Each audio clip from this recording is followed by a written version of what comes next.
본문 말씀의 첫 부분에서 예수님께서는 비판받지 아니하려거든 비판하지 말라 이렇게 말씀하셨습니다. 그런데 여기서 비판한다고 번역된 이 헬라어는요, 아주 여러 가지 뜻이 있는 그 광범위한 단어라고 해요. 그래서 판단하다, 선택하다, 결정하다, 정죄하다, 비판하다, 이런 비슷한 의미, 그러나 조금씩 다른 이 여러 가지 의미들을 다 포함하고 있는 단어입니다. 그래서 우리가 그 사실을 기억하면서 이 하나님의 말씀을 배우는 것이 유익할 것입니다. 모든 우리의 합당한 판단과 또 때로는 정죄, 때로는 비난, 이 모든 것들에 대한 가르침을 여기서 주시는 것이거든요. 주님께서는요, 지금 말한 이 단어의 모든 뜻들, 합당한 판단과 결정과 선택과 이런 모든 활동을 금지하는 명령을 하신 것은 아닙니다. 우리는 오히려 날마다 하나님의 말씀 안에서 지혜롭고 거룩하고 사랑으로 판단을 계속해서 내려야 하죠. 그것을 금지하신 것은 아니에요. 때로는 더 나아가서 죄를 범한 어떤 사람을 책망하는 일까지 우리는 해야 합니다. 그 책임도 갖고 있어요. 그런데 그러면은 아니죠. 이렇게 말씀드릴게요. 이 사실을 우리가 어디서 배울 수 있냐면요, 마태복음 7장 5절에서 우리에게 사실은 여러 합당한 판단과 결정과 책망까지도 요구하고 격려하신다는 사실을 알 수 있어요. 7장 5절 말씀에 외식하는 자여 먼저 네 눈 속에서 들보를 빼어라. 그 후에야 밝히 보고 형제의 눈 속에서 티를 빼리라. 이 말씀은 우리가 형제의 눈 속에 있는 죄악의 티를 빼기까지 자라나라는 말씀이죠.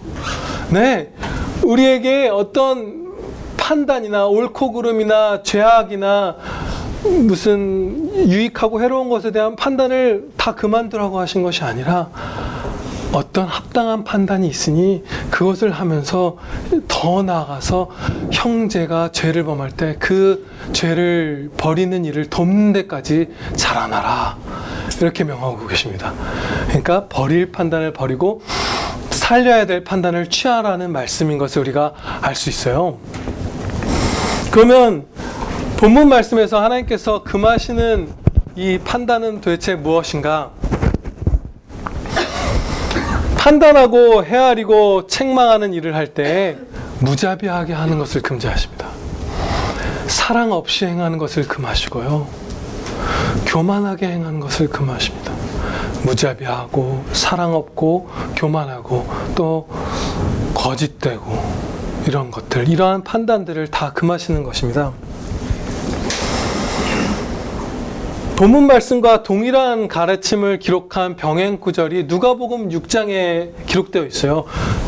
아예 동일한 말씀도 기록되어 있고, 누가복음에는 이 가르침을 좀 더 자세히 기록해서 여러 가지 예수님의 말씀을 더 볼 수 있는데요.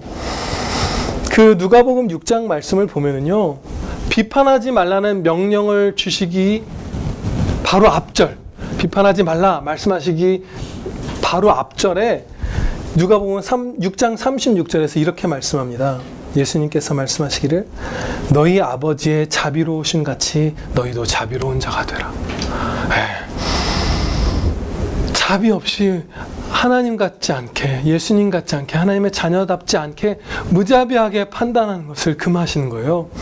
그리고 이 비판하지 말고 정죄하지 말라는 명령의 바로 뒤에, 바로 앞에서는 자비하라고 하셨고 바로 뒤에서는 이렇게 말합니다. 용서하고 나누어 주라. 필요한 것을 나누어 주고 용서하라. 그리하면 너희에게 내가 넘치도록 베풀어 주리라. 이 말씀을 하십니다. 그러니까 우리가 어떤 형제가 죄를 범했을 때 자비로 그 형제를 판단하고 또 그 형제를 용서할 것을 용서하고 또 그 형제가 그 죄악에서 벗어나오는데 필요한 모든 것을 공급하라. 이것이 너희가 내릴 결정이다 말씀하시는 것입니다. 마태복음 이제 본문 말씀 7장 2절 말씀에서는요, 하나님의 섭리에 매우 중요한 한 가지 규칙을 가르쳐 주세요. 하나님께서 어떻게 우리를 통치하시는지 아주 중대한 사실 한 가지를 예수님께서 이렇게 2절에서 말씀하십니다. 너희가 비판하는 그 비판으로 너희가 비판을 받을 것이요 너희가 헤아리는 그 헤아림으로 너희가 헤아림을 받을 것이니라. 이 말씀은요, 첫째로 우리가 이웃을 대하는 방식 그대로 하나님께서 우리를 대하실 것이라는 말씀입니다. 우리가 이웃을 자비롭게 대하면 자비롭게 대하실 것이고, 우리가 이웃을 가혹하게 대하면 그대로 우리에게 가혹하게 대하실 것이라는 말씀이에요. 둘째로요, 이 말씀에는요, 우리의 모든 마음에 품은 판단이 다 하나님께 판단받을 것이라는 뜻을 담고 있습니다. 우리가 품은 모든 스쳐 지나가는 작은 판단들까지도 하나님께서 다 감찰하시고 그대로 너희에게 적용할 거다. 이것은 우리에게 두려움과 소망을 동시에 주죠. 아주 두렵고 아주 기쁜 말씀이에요. 먼저 왜 우리가 그렇게 두렵냐? 우리가 누군가를 가혹하게 판단하면 하나님께서 우리를 가혹하게 판단하실 것이기 때문이에요. 주기도문의 그 가르침과 너무나 같은 궤를 갖는 거죠. 같은 말씀인 거죠. 우리가 우리에게 죄진 자를 사하여 준 것 같이 우리의 죄를 사하여 주시옵소서. 내가 형제의 죄를, 누군가의 죄를 용서할 때 하나님께서도 우리가 이 땅 가운데서 짓는 그 죄악들을 용서해 주시는 거잖아요. 그런데 이 두려움은 우리가 죄를 버리는 데 도움이 되기도 하죠. 아주 우리를 깨어있게 만드는 두려움이요. 그리고 우리에게 이것이 큰 기쁨의 소망이 되는 이유는 우리가 누군가를 자비롭게 판단하고 사랑으로 판단하면 하나님께서 우리를 자비롭게 대하실 것이라는 것이에요. 우리가 죄를 범하고 실족하고 넘어져도 아들아, 딸아, 네가 다른 형제가 죄를 범했을 때, 다른 형제가 너를 해했을 때 네가 그를 용서했지, 그를 사랑하고 도왔지, 나도 너를 너그럽게 대하리라. 그래서 굉장한 우리의 소망이 되는 말씀이에요. 우리는 그 사실을 기억해야 합니다. 하나님께서 우리를 통치하시는 섭리의 중대한 규칙은 우리가 이웃을, 특히 형제를 대하는 그 방식대로 우리를 대하신다는 것입니다.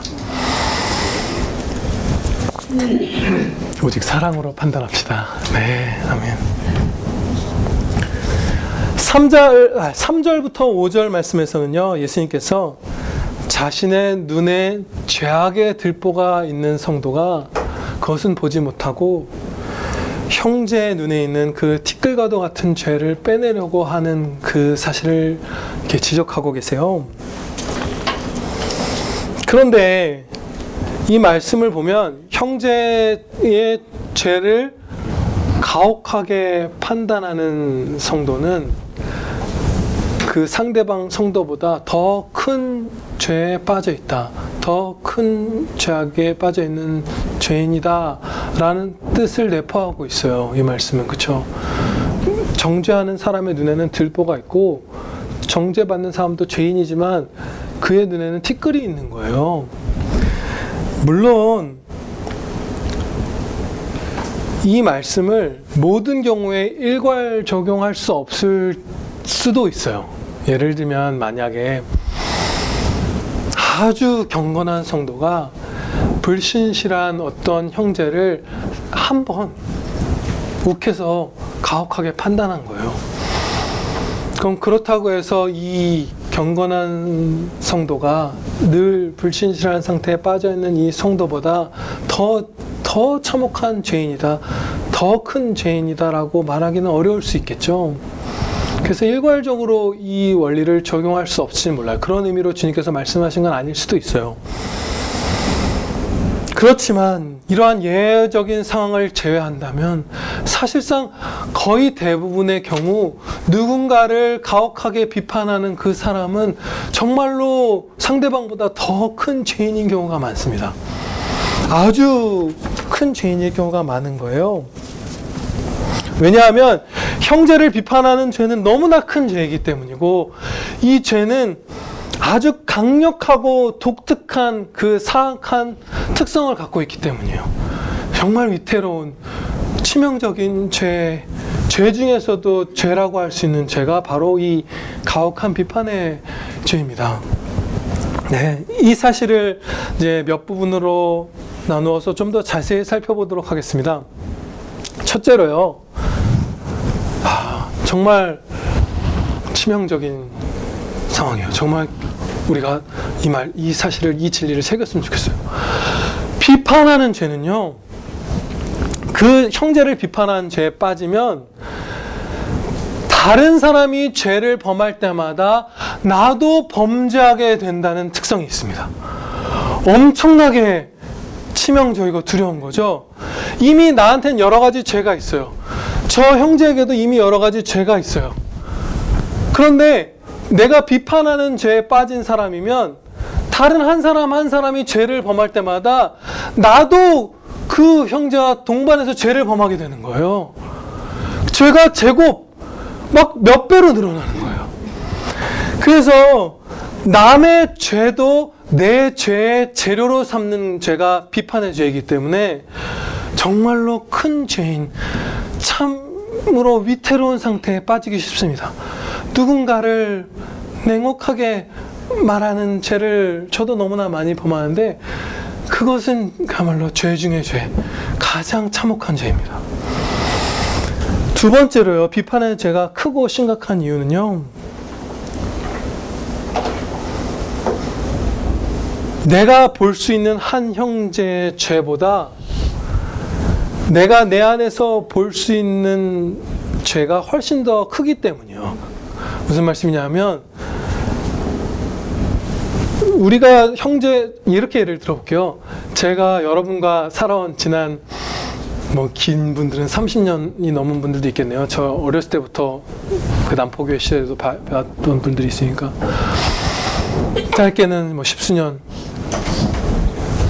근데 여러분들이 누군가를 크게 미워하는 모습을 제가 직접 본 적 없어요. 여러분들이 막 분노에 사무치는 모습 직접 본 적 없어요. 그리고 여러분이 시기로 격동하는 모습 직접 본 적 없고요. 여러분이 나태함에 빠져서 막 허우적대는 모습도 저는 직접 본 적이 없어요. 여러분들이 고백하실 때 들은 적은 있습니다. 그런데 그런 죄악들이 여러분들에게 조금이라도 분명히 지난 세월 동안 있었을 거예요. 그런데 저는 볼 수 없었어요. 반대로 저의 안에서는 그 죄들을 무수히 보았습니다. 다 보았어요. 그거보다 더 심한 죄들, 다른 죄들을 저 자신에게서는 수많은 경우 목격했어요. 그런데 이게 우리의 일반 생활이잖아요. 우리는 다른 사람의 영혼을 감찰할 수 있는 존재가 아니기 때문에 형제의 죄는 정말 극히 일부를 목격할 수밖에 없어요. 교회에 와서 오늘 다른 형제가 죄 지는 거 저는 한 번도 못 봤어요, 심지어. 오늘 이제 우리가 흩어질 시간이 다가오고 있지만. 근데 저의 죄는 알고 방에서 기도하고 회개하고 나왔거든요.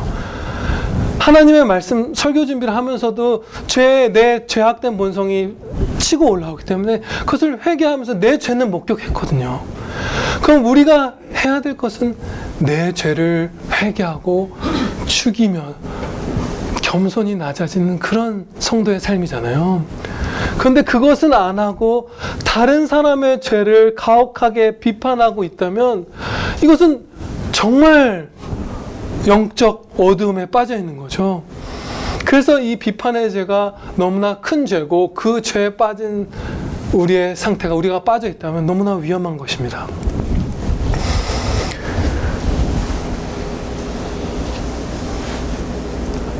세 번째로요, 이 비판의 죄는요, 너무나 비참한 것이 스스로 기쁨을 버리는 죄악이기 때문이에요. 내 기쁨을 그야말로 길에 이렇게 쏟아버리는 것과 같은 죄가 이 비판의 죄입니다. 왜냐하면요, 누군가를 비판하고 미워하는데 사로잡혀 있다는 것은 하나님께서 내게 지금 이미 쥐어주신 수많은 은총들보다 어떤 한 사람의 죄에 주목하고 있는 것이고요. 내가 비판하는 그 상대방의 수많은 장점들보다 그 사람의 몇 가지 죄악에 주목하고 있는 것이기 때문이에요.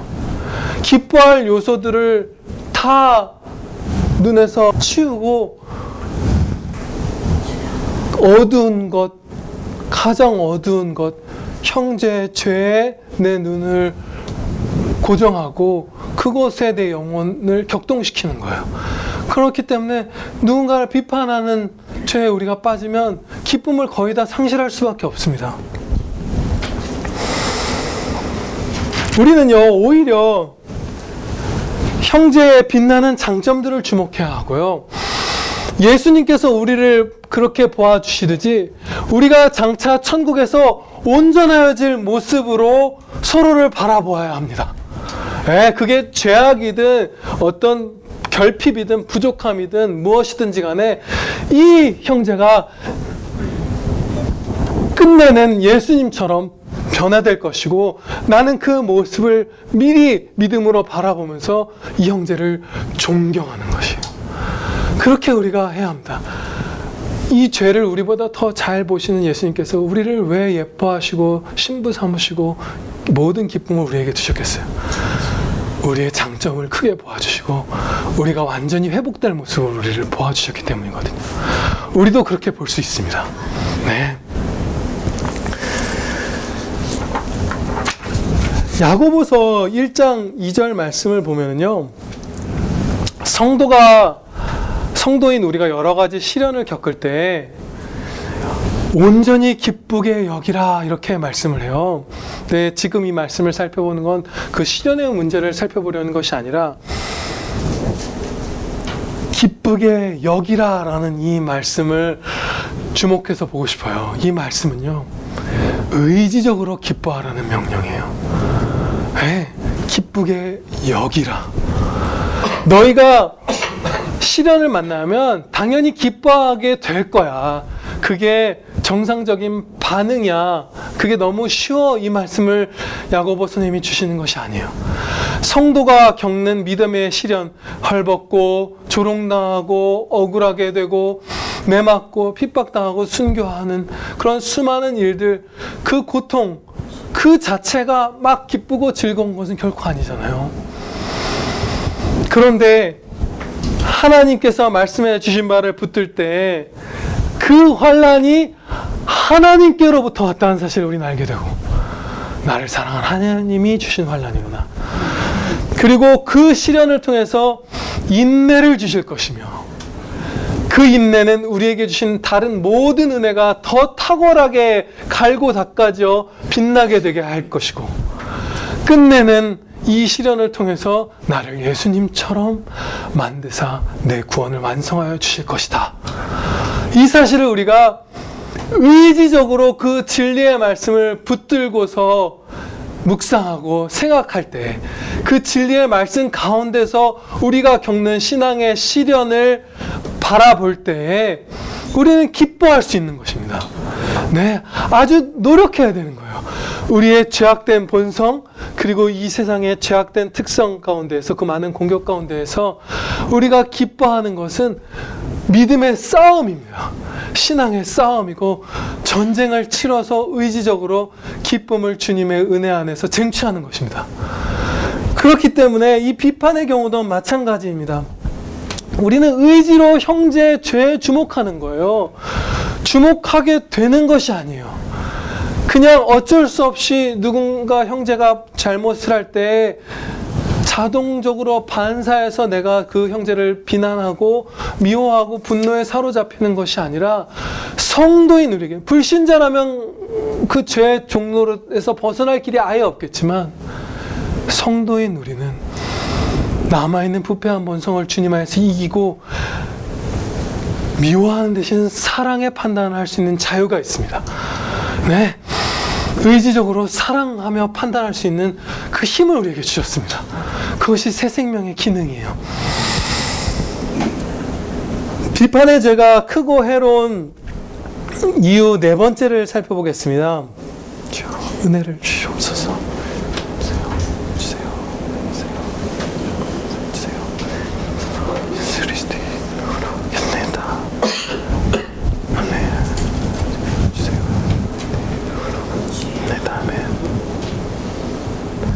네 번째는요, 이 죄에 빠져 있을 때 성화되기가 거의 불가능하다는 것입니다. 이것이 비판하는 죄에 너무나 두렵고 우리 입장에서 안타까운 특성이에요. 성화를 너무나 정면으로 방해합니다. 우리가요, 여러분이 누군가 매몰차게 비판할 때 어떤 마음이었는지 한번 다시 돌이켜서 생각해 보겠습니다. 저도 생각을 해볼게요. 누군가 매몰차게 우리가 판단할 때 그 사람의 죄를 없애고 싶은 마음이 우리 안에 막 생길 때가 많죠. 무슨 말씀이냐면, 할 수만 있다면 나를 분노케 하는 그 상대방의 죄, 내게 거슬리는 그 상대방의 잘못을 뿌리 뽑고 싶어 하잖아요. 그쵸? 막 저거 좀 없어졌으면 좋겠다. 어떻게 하면 내가 확 지르면 사라질까? 어떻게 하면 저 사람이 저 잘못을 내게 행하는 것을 멈추려나? 이런 생각을 할 때가 있잖아요. 그런데 한번 생각을 해보세요. 비판의 죄에 빠진 상태로 형제의 죄를 뿌리 뽑고자 하는 그 강포한 열망에 시달릴 때 내 안에서 더 많이 발견하는 내 죄를 죽이고픈 욕망이 그만큼 컸는지? 결코 그렇지 않습니다. 비판하는 죄에 빠질 경우 상대방의 죄를, 그 눈에 티끌을 빼려는 열망에는 우린 사로잡히지만 내 눈에 들보를 빼려는 생각은 전혀 안 하게 되는 거예요. 그게 오늘 본문 말씀의 가르침입니다. 심지어 내 죄는 보지 못하는 어두움의 지경까지 떨어집니다. 네 눈에 들보는 내버려 두고가 아니라 네 눈에 들보는 못 본다고 말씀하셨잖아요. 마치 나는 죄가 없는 사람인 것과 같은 상태로 상대방의 죄에만 몰두하게 되는 거예요. 갈라디아서 6장 1절로부터 3절에서 이와 연관된 말씀을 주십니다. 갈라디아서 6장 1절로부터 3절을 제가 봉독하겠습니다. 형제들아, 사람이 만일 무슨 범죄한 일이 드러나거든 신령한 너희는 온유한 심령으로 그러한 자를 바로잡고 너 자신을 살펴보아 너도 시험을 받을까 두려워하라. 너희가 짐을 서로 지라. 그리하여 그리스도의 법을 성취하라. 만일 누가 아무것도 되지 못하고 된 줄로 생각하면 스스로 속임이니라. 아멘. 이 말씀대로 우리가 겸손하게 되어 깨어 근신하면서 내 죄를 죽이고 그리스도의 법을 성취하는 것, 그것과 범죄한 형제를 온유하게 판단하며 돕는 것은 한 덩어리예요. 형제를 온유하게 판단하지 않으면서 내 죄를 죽이며 성화를 이룰 수 있는 사람은 아무도 없고요. 그렇죠? 우리가 형제를 가혹하게 비판하는 것이 아니라 내가 그리스도의 십자가 보혈로 씻음 받아 구원받은 주님의 하나님의 피로만, 예수 그리스도의 보혈로만 씻을 수 있는 참혹한 죄인이었음을 시인하며 애통하며 회개하는 그 사람만이 형제의 죄를 죽이는 것을 도울 수 있는 거예요. 그것은 한 덩어리입니다. 그래서 다시 지금은 이제 이 정죄하는 죄의 참혹함에 대해서 살펴보고 있으니까 그 초점에 맞춰서 이것을 진술하자면, 이 진리를 진술하면 우리가 누군가를 비판할 때에는 성화가 이루어지지 않습니다. 거의 이루어지지 않는다고 할게요. 아예 이루어지지 않는 것은 아니에요. 거의 이루어지기 어렵습니다.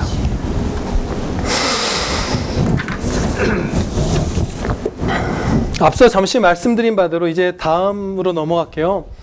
예수 그리스도께서는 우리가 교만하고 무자비한 판단을 버리고 더 전진해서 사랑과 자비로 판단하는 데까지 우리를 불러주고 계십니다. 그리고 심지어는 이제 너희가 돌이킨 후에 형제가 죄를 버리는 것을 돕기까지 하라. 형제의 눈에 그 죄의 티끌을 빼라! 할 수 있다! 그것을 가르쳐 주십니다. 그 가르침, 그 영광된 실천에 대한 직접적인 가르침을 5절과 6절에서 주고 계세요. 이 두 절 말씀을 좀 자세히 살펴보겠습니다. 먼저 5절에서 이렇게 말씀하십니다. 외식하는 자여, 먼저 네 눈 속에서 들보를 빼어라. 그 후에야 밝히 보고 형제의 눈 속에서 티를 빼리라. 들보와 같은 자신의 크나큰 죄를 정말 자각하고 시인하며 회개하고 돌이킨 사람만이 형제를 도울 수 있습니다. 네, 얼마나 행복하겠어요. 내 죄의 문제가 많이 해결되고 내가 옛사람이 많이 죽고 예수님을 많이 닮고 그러면 또 다른 내 옆에 형제를 도울 수까지 있는 거예요. 막 은혜가 제곱에 제곱으로 넘칠 거예요. 거기까지 우리를 불러주시는데요. 정말로 우리가 죄를 철저하게 회개하는 만큼 내 눈에 들보를 철저하게 빼내면 빼낼수록 정말로 이 영광된 형제의 죄를 죽이는 일에 써주십니다. 네, 그 예를 한 가지 살펴볼게요. 여러분, 우리가 죄를 죽이는데 조나단 에드워즈 목사님으로부터 많은 도움을 얻었잖아요. 제가 설교 가운데 직접적으로 그분의 글이나 설교나 인생을 인용하기도 하였고, 인용한 것은 아니지만 제가 여러분에게 하였던 설교 가운데 그분을 통해서 하나님께서 주신 은혜가 많이 있었거든요. 그래서 우리 모두가 죄를 죽이는데 조나단 에드워즈라는 한 성도가 많이 쓰임을 받았던 거예요. 근데 최근에 그분의 일지에서 아주 놀라운 부분을 읽었어요. 자신의 죄를 얼마나 크게 들보로서 자각했냐면요, 여러 차례 이렇게 적어놨더라고요. 내 죄는 하나님 앞에서 내 자신의 죄를 보면서 이렇게 고백해요. 내 죄는 무한대 곱하기 무한대, 무한대 더하기 무한대와 같다. 내 죄는 무한대 더하기 무한대라는 말 말고는 표현할 길이 없는 것 같다. 이런 식으로 그분이 일기 같은 그 기록을 남겼어요. 다른 형제를 죄에서 꺼내는데 쓰임받은 다른 모든 신실한 형제들도 비슷한 면이 있었죠. 위필드 목사님은 자신의 죄의 크기를 자각하면서 내 영혼의 목에 그 사형 선고가 내려져서 그 밧줄이 걸려있는 것을 자각했다. 그러면서 그 영혼과 육신이 다 그야말로 그 공포와 슬픔에 사로잡혀 쇠락했었잖아요. 그 그리스도의 십자가 보혈로 완전한 위로 가운데 회복되기 전까지. 그렇게 내 죄의 실상을 시인하는 자, 그런 자만이 다른 형제의 죄를 고치는 그 영광된 사랑의 주님의 역사에 쓰임받을 수 있습니다. 네.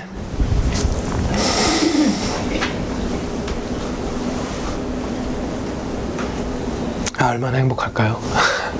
내가 회복되어서 내가 신음하는 내 아들, 딸들, 내 배우자, 내 친구, 내 형제들의 그 죄가 회복되는 일이 막 나를 통해서 일어나게 하신다면 얼마나 행복할까요?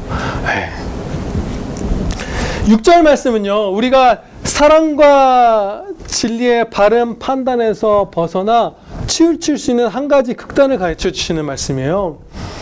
1절부터 5절까지도 한 가지 잘못된 극단을 가르쳐 주신 거예요.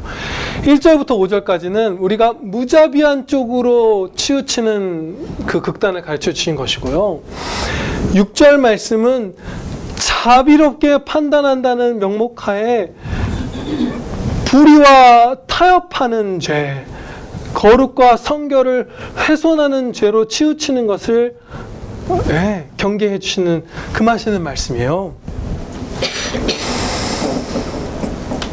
우리가 내어 그들에게 전한 하나님의 말씀을, 진리를, 사랑과 거룩하고 은혜로운 그 모든 거룩과 은혜를, 그 거룩한 것들을 진주를 짓밟는 개처럼, 돼지처럼 하나님의 진리를 조롱하고 하나님의 자비와 은혜를 모욕하는 그런 사람들이 있잖아요.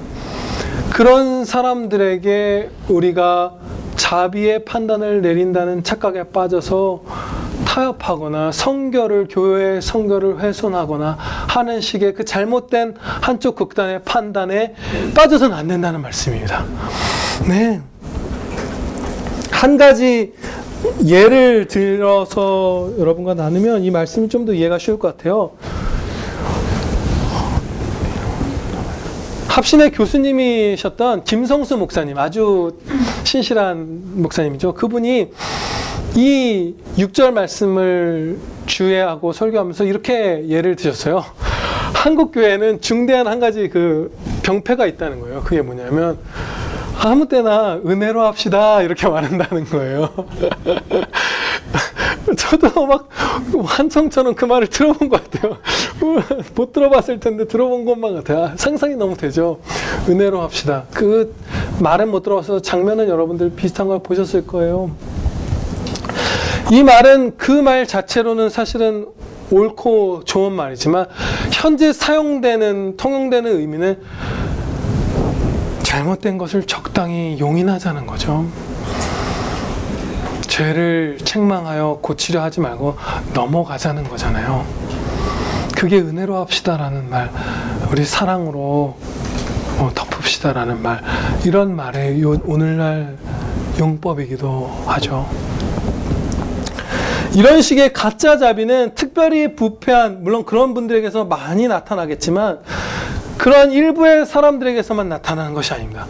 얼마든지 우리 가운데서도 찾아볼 수 있는데요. 예를 들면요, 가슴에 그 가득 타오르는 사랑을 품고 형제를 책망해야 될 때에 우리가 책망하지 않을 때가 있습니다. 책망할 책임이 있거든요, 우리에겐. 그런데 그 책임을 회피하는 때가 있는 거예요. 형제의 회복을 위해서 하나님의 말씀을 받들어 전하는 그 책망은 상당한 노력이 필요합니다. 예를 드는 게 아니죠. 구체적으로 말씀을 드리면 기도로 책망하기 전에 준비하고 하나님의 말씀으로 형제를 사랑하여 책망한 후에 기도로 도와야 하잖아요. 그 기도는 아주 간절해야 해요. 그리고 우리가 하나님의 말씀으로 형제를 책망할 때 미움이나 반발을 살 수 있잖아요. 그 격렬한 죄를 지적받는 그 죄인의 격렬한 반발을 받아야 할 수도 있어요. 아프죠. 그건 고통스럽죠. 그리고 이 책망은 단회적으로 끝나는 일이 아니라 오랜 인내를 동반하는 그 책망이자 도움인 경우도 있어요. 그래서 우리가 형제를 사랑으로 책망하는 일은 굉장히 어렵기 때문에 저도 안 할 때가 많아요. 하지 않을 때가 있는 거예요. 그런데 그때 우리는 이렇게 생각하기 쉽죠. 그냥 사랑으로 덮는다고. 이것이 자비로운 판단이라고 생각하기 쉬워요. 그리고 어떨 때는 내 안에 정죄하는 마음이 일부분 틈타고 무자비한 마음이 스칠 때가 있기 때문에 나는 지금은 책망하는데 적절치 않아 라고 생각할 수 있어요. 그러면 거기서 머물러서는 안 되는 것입니다. 그러면 이 6절 말씀처럼 간접적으로는 이 6절 말씀에 포함되는 거죠. 이 진리를 타협하는 거예요. 내가 지금 뭔가 형제의 죄를 돕는 것에 부적절하다고 느낀다면 빨리 내 죄를 회개하고 돌이킨 후에 형제를 돕는 데까지 뛰어가야죠. 나 한 몸인 형제잖아요. 그런데 우리는 무자비하게 판단할 때도 있고 혹은 죄와 타협하는 가짜 자비에 빠질 때도 있습니다.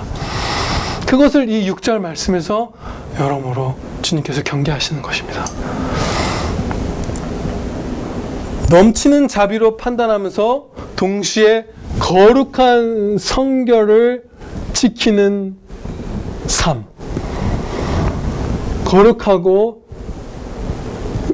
자비롭고 은혜롭고 그 모든 것들을 다 동시에 갖춘 그 판단은 이 오늘의 1절부터 6절까지의 말씀을 볼 때 굉장히 어렵다는 것을 알 수 있어요.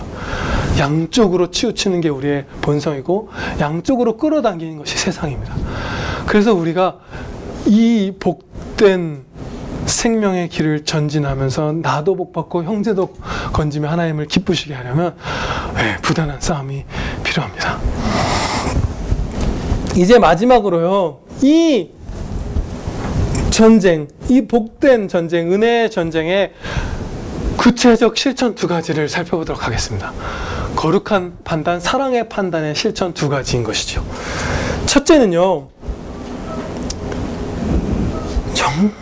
정말로 신중함을 아무리 강조해도 지나치지 않습니다. 우리의 판단은 사랑으로 판단하려면 항상 신중해야 합니다. 자신의 눈에 들보를 보지 못하는 모습이나 그 후에야 밝히 보고라고 말씀하신 예수님의 말씀을 볼 때 우리에게 정도의 차이는 각 사람에게 있지만 우리 모두가 영적 어두움을 어느 정도 갖고 있음을 알 수 있어요. 그래서 우리는 나 자신의 죄도 잘 분별하지 못하고 형제의 죄는 뭐 더 잘 헤아릴 수 없는 거예요. 정말 아주 겸손한 신중을 갖지 않으면 우리가 실족할 수 있습니다. 실족할 때가 오히려 많죠. 최근에 이런 일이 있었어요. 제가 이 예화의 대상이 되는 분들의 그 프라이버시를 위해서 메인 핵심 주기는 완전히 실제 있었던 일과 그대로 가져가되 그 사소한 설정들은 다르게 얘기할게요.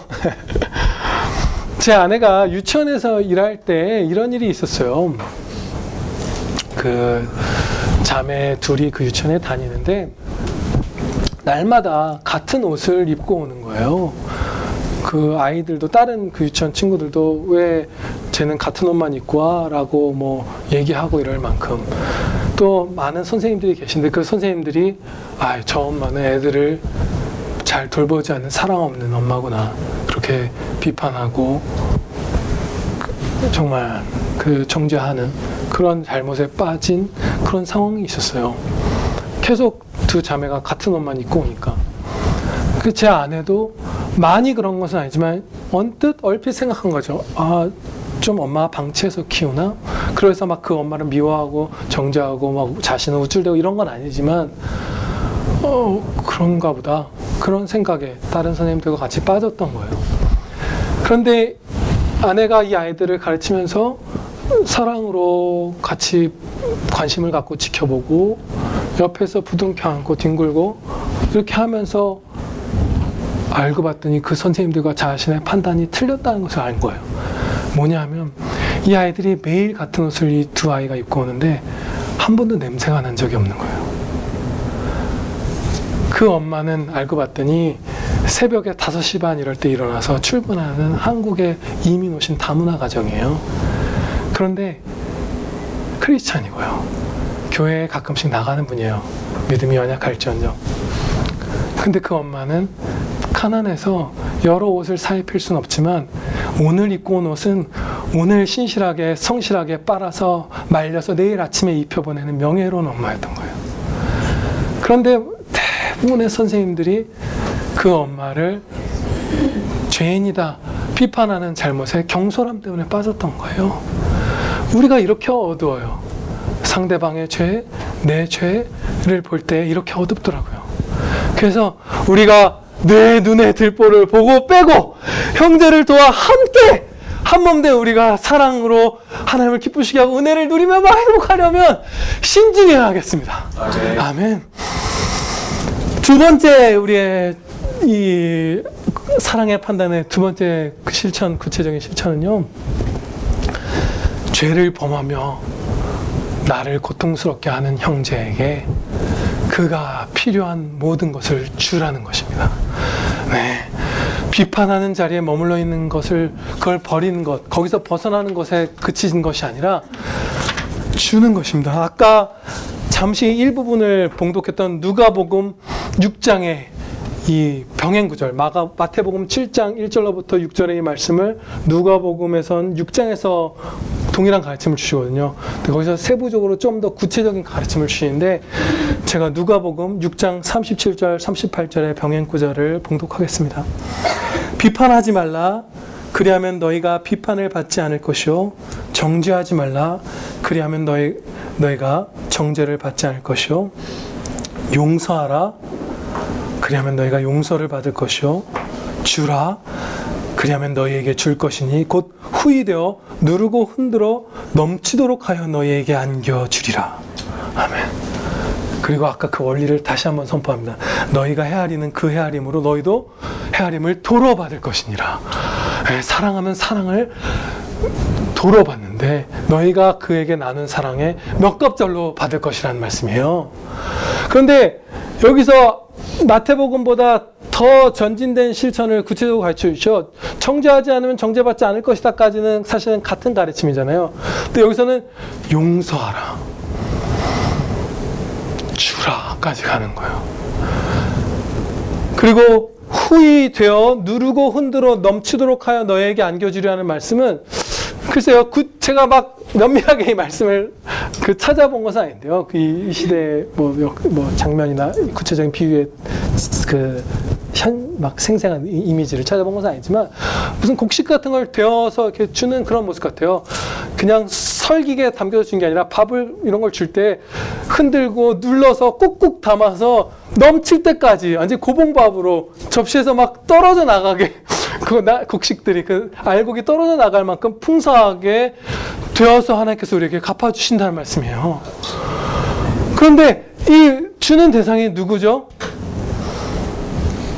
누군가 죄를 범하거든 우리가 원래는 비판하는 대상이었던 죄를 범한 형제에게 그가 그 죄악에서 빠져나오고 그가 하나님과 사랑의 교제를 풍성하게 나누기 위해 필요한 모든 것을 나눠주라는 말씀이에요.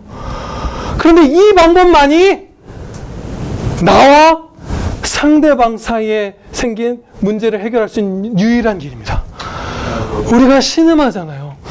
우리가 먼 곳에 있는 형제 때문에 주로 비판하고, 물론 먼 곳에 있는 형제도 비판하기도 하지만 우리의 사악함이, 주로 우리가 많이 죄에 빠진 건 내 옆에 있는 형제 때문에 우리가 고통스러워하고 또 교만에 빠지고 막 그쵸, 죄의 대상으로 옆에 있는 사람을 삼잖아요. 그래서 이 형제가 이 죄만 버리면 우리는 평화로울 텐데, 우리 사이는 평화로울 텐데, 이런 생각들을 하잖아요. 우리 직장 동료든 가정이든 누구든.